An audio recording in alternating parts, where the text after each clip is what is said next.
Shalom, Kol Haloyim, Yahweh, Ba'ashem, Yahushai, Ba'ashem, Rachakwadash.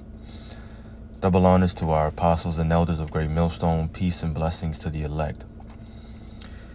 Yeah, I just wanted to make another follow-up video concerning this whole thing, but really not diving deep into the situation anymore. It is what it is.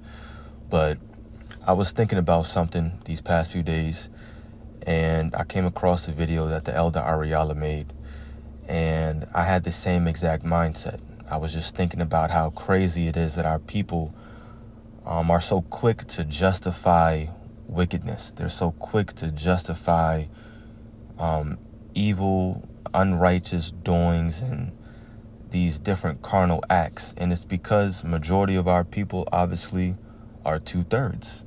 2/3 is bigger than 1/3. Majority of our people are of this world, and they're going to see these certain actions and they're going to think it's okay. They're going to think it's not that big of a deal. They're going to look at the person and they're going to say, it's so-and-so.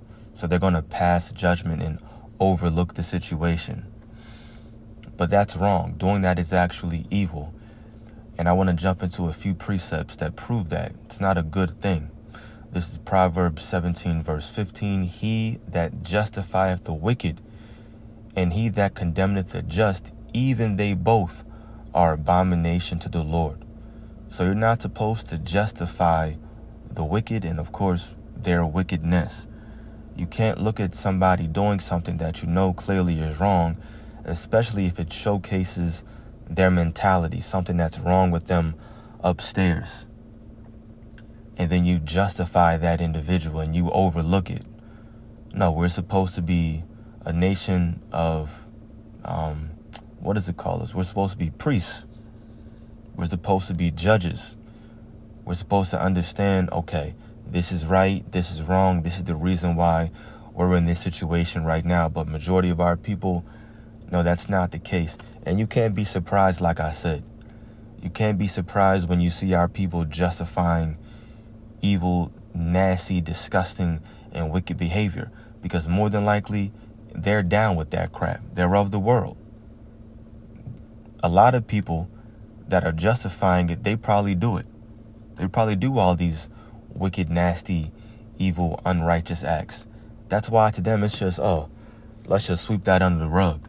It goes right over their head. They don't care about it. When you read that in the NLT, it says acquitting the guilty and condemning the innocent, both are detestable to the Lord. And that's what happens when you justify the wicked, you're acquitting them.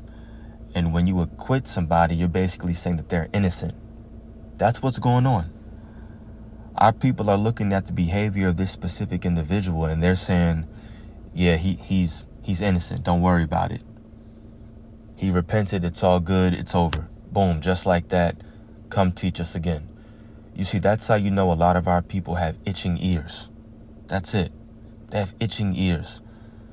Something about whatever they're hearing or whatever they're seeing, they're like, look, we want you to be our leader. And guess what? They're going to follow their leader into a ditch because that's exactly what's being dug for them. And they have no idea. Remember, the Lord says the deceived and the deceiver are his. So ultimately, we can't be surprised when we see this kind of behavior and our people condoning this wickedness. Now, it's upsetting. It makes you mad. And as I was watching the video on my way to work, I was upset because I was thinking about that. But sometimes you do your best not to think about it. And then other times you're like, you know what, you have to think about it because now you really understand why we're in the situation that we're in. Now you understand why the Lord put us through captivity as a nation, because our people are just gone. Following after Esau, following after these different nations, and now look at their mindset. I say this all the time at camp. The significance, as it states, of Yahushai's sacrifice was to purge our conscience of those dead works that we once had. That's why we have that phrase, back in the world. When you were in the world, or someone that's of the world, quote unquote. You were in that Gentile frame of mind, thinking like the other nations. That's a lot of our people calling themselves Israelites, but they still got the mindset of a heathen, which means they're really heathens at the end of the day. And the Lord is going to treat them like such. What I want to do now, in case you don't know, easy way to just get some precepts upon precepts. As it states, you just click on the verse, and then right here where it says cross references, you can click that as well, and it's broken down. It gives you cross references based upon the phrases, specific phrases in that verse that you clicked on. So as you can see, it says that justifieth the wicked. We're going to read some precepts from there right here. Proverbs 24 verses 23 and 24. These things also belong to the wise. It is not good to have respect of persons in judgment. He that saith unto the wicked, thou art righteous, him shall the people curse, nations shall abhor him. And that's what's going on right now. First, in verse 23, it says it's not good to have respect of persons in judgment. What does that mean? Well, that's old English, or the King's English, for just showing favoritism. Because you know an individual, because you like them, because you like their family, because maybe they did good unto you. But it's your call. You now are in the seat of judgment. Well, you have to judge. But now it's so-and-so. You're showing favoritism. That's not good, because all of a sudden now you're justifying wickedness. You're justifying wrongdoing because you're showing favoritism. And the Bible makes it very plain, it is not good. And what does James say? He that knoweth to do good and doeth it not, to him it is sin. So the Most High, through his only begotten Son, is looking at a lot of you jakes on the comment board, justifying this madness, and he's counting it to you as sin. Because it's not good. And I would say a lot of y'all know it, but at this point, I don't think so. I don't think so. That's why we were put in slavery. That's why we're still in the land of our captivity right now. The Lord really has a mindset on our people to think that this behavior is okay. Like, it's not that bad. It's all right. He repented. Nah, that's wicked behavior. And that's not, I'll use the word becoming of a leader. And then verse 24, it said, he that saith unto the wicked, thou art righteous, him shall the people curse, nations shall abhor him. And that's what's happening. And you don't even know it.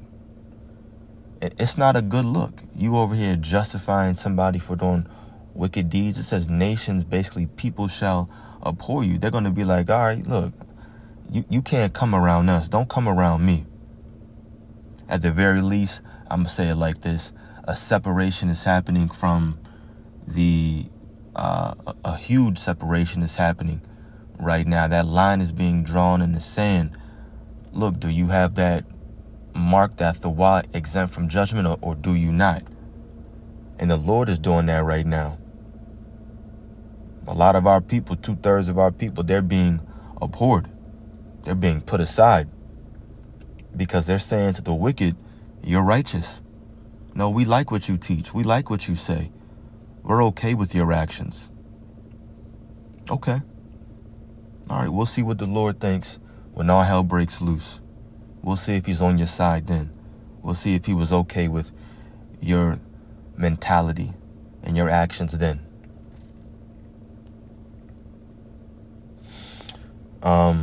There was one more I wanted to get here.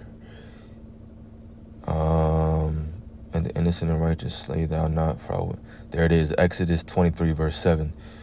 Keep thee far from a false matter, and the innocent and righteous slay thou not, for I will not justify the wicked. And that's the point, that last phrase, for I will not justify the wicked. So like I said in my previous point, we'll see what the Lord thinks. At the end of the day, that man has been taken down from his lofty position, and that right there is a form of judgment that happened from the Most High. Yahweh Ba'ashem Yahweh Shai. The Lord is not overlooking these deeds. He's not overlooking these actions. We're in the time of judgment right now. And you have to be of that same exact mindset. If that was somebody in GMS and somehow that this information came out, we would have been the first ones to cast a stone. 100% guaranteed. Starting from the top on down, the apostles on down. Been the first one rebuking that nigga. And yes, that nigga.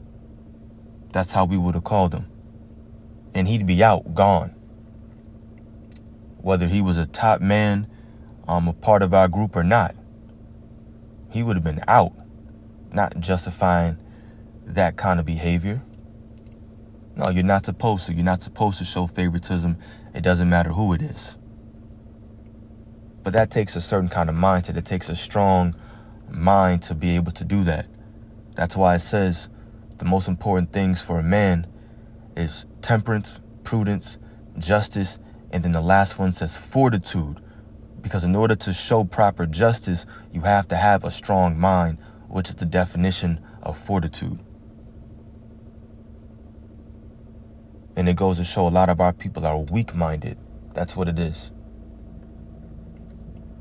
So I'm making this video obviously for the elect to hear and to make sure that you don't do these kind of things. Make sure that you have proper judgment. Make sure that you're on point at the end of the day.